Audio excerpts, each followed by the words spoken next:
नमस्कार मंडळी, जय शिवराय. आपण आलेलो आहोत लग्न घरी आणि मंडप बघा किती छान टाकलेला आहे. कारण आज आहे पुऱ्या आणि बांगड्या. दुपारपर्यंत तर सगळ्या बायका इथं जमलेल्या होत्या. काही बायका तर निघून पण गेलेल्या होत्या. मला व्हिडिओ घ्यायला थोडासा लेट झाला. त्यांना माहित नव्हतं मी व्हिडिओ कोणत्या कारणाने घेतले, पण म्हटलं लग्नाच्या काही आठवणी राहतील म्हणून व्हिडिओ घेते. त्यांना माहित नाही माझं यूट्यूब चॅनल आहे म्हणून. तर मम्मी, काकी, नानी सगळे माझे चुलते, भाऊ-बहीण सगळे बसले होते पुऱ्या करायला. तर आमची एक वहिनी, त्यांना म्हटलं वहिनी नाव घ्या हो. तर हे रिॲक्शन होतं. गणपतीला दुर्वा तेव्हा कुंपदीपावांचं नाव घेते. तुमचा सर्वांचा मान राखू.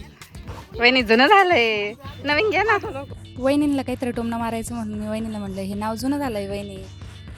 मोठ्या वहिनीने कढईत तेल टाकलं आणि पुऱ्या तळायला सुरुवात करायची होती. हे बघा आमच्याकडे असं गणपती बाप्पा बनवतात आणि एक कलश ठेवतात. कोणतेही शुभ कार्य करायच्या आधी गणपती बाप्पाची पूजा तर झालीच पाहिजे. आणि गावाकडे ना चुलीवरती असे काही कार्यक्रम असले ना चुलीवरती बनवलं जातं.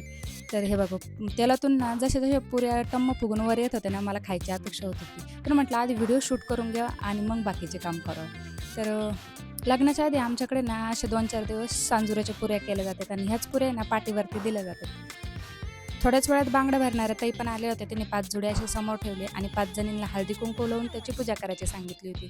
आमच्याकडे हे असं आहे ना सुपारी, खोबरं, ब्लाऊज पीस, त्याच्यानंतर गहू असं ते बांगड्या भरणाऱ्या ताईंना दिलं जातं. ही आहे नवरीची चुलती, माझी लहानी चुलती आई आणि यांना पण पूजा करायला बोलवलं होतं की आणि ह्या आहेत माझ्या आत्या. आत्यांना पण पूजा करायला बोलवलं. आत्या म्हणे, "मला काय व्हिडिओमध्ये घेऊ नको बाई" म्हटलं. तर म्हणलं, "काय नाही हो आत्या, मी कोणाला नाही दाखवत व्हिडिओ" म्हणलं, "आपल्यापुरताच ठेव." तर त्याच्यानंतर आली, ही आहे माझी आई. म्हणजे ना अजून तिला पण माहीत नाही मी व्हिडिओ यूट्यूबवर टाकते किंवा बनवते म्हणून माझं ब्लॉगचं चॅनल आहे म्हणून. मी अजून तिला सांगितलेलं नाही. म्हटलं ज्यावेळेस आपले चांगले सबस्क्रायबर होईल ना तेव्हा सांगू. आणि ही बघा, ही आहे नवरीची आई, माझी मधली चुलती. आमची जॉईंट फॅमिली सगळ्यांची आणि जॉईंट फॅमिलीत आम्ही 17 माणसं आहोत, लहान मुलं वगैरे सगळे धरून. आणि तुम्हाला तर माहिती आहे, तर जॉईंट फॅमिलीत राहण्याची मज्जा काही वेगळीच असते म्हणून. तर सगळ्यात आधी बांगड्या भरायला कोण बसेल, कोणी बसेनाच. मग छोटी कलोरी बसली. ह्या आहे माझ्या आत्याची नात. तिच्या मापाच्या तर बांगड्या पण सापडत नव्हत्या. मग कशाबशा बांगड्या सापडल्या आणि भरल्या. त्याच्यानंतर ही आहे माझी चुलती, चुलत चुलती. त्या पण बसल्या बांगड्या भरायला. त्यांनी बांगड्या भरल्या. त्याच्यानंतर हळद फोडायचा कार्यक्रम चालू होता. मामी, काकी, चुलती सगळ्या. तर ते पण मला म्हणतात हळद फोडू लागलेले. म्हणलं हे सगळं तुमचं मोठ्या माणसांचे काम आहेत म्हटलं. मग दगडं शोधून आणले त्यांनी आणि पटपट हळद फोडून घेतली. आमच्याकडे दगडावरती हळद फोडली जाते आधी आणि नंतर मग ती जात्यावर दळून घेतली जाते.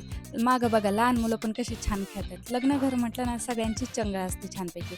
जात्याचं पूजन 5 जणींनी हळदी-कुंकू लावून करून घेतलं. आमच्या घरात ना 5ही लग्न ह्याच जात्यावरती हळद दळून झालेली आहेत. तर हे 5वं लग्न आहे. तर ह्या कपड्यामध्ये पिवळ्या कपड्यामध्ये ना हळकून, सुपारी आणि ₹1 ठोकळा बांधून हे त्याला बांधलं जातं. तर मी त्या काकूंना म्हटले, "कशासाठी बांधलं जातं?" तर त्यांना माहीत होतं मी व्हिडिओ काढते.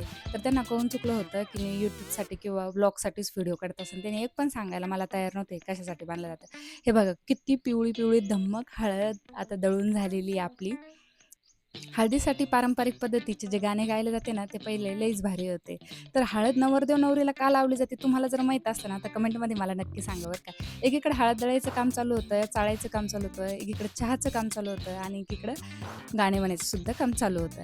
तर सगळ्यांनी बांगडे घेऊन झालेले होते. मीच राहिली होते मागं बांगडे घ्यायचे आणि माझा हात पण मोठा असल्यामुळं मला बांगड्या मोठ्या लागतात. तर मग मी बघत होते मला कोणत्या बांगड्या घ्यायच्या. तर मग शेवटी मी चुड्यातल्या बांगड्या घ्यायचं ठरवलं.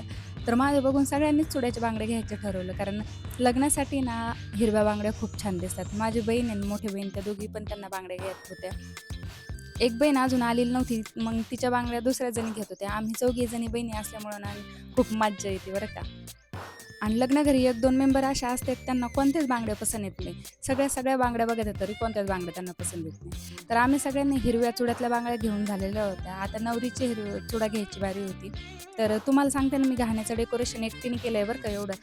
आपल्याला त्यासाठी किती फुलं लागले, काय, कसं डेकोरेशन केलं याचा डिटेल व्हिडिओ मी लवकरच तुमच्यासोबत शेअर करेल. आपण भेटूया नेक्स्ट व्लॉगमध्ये. तोपर्यंत बाय बाय.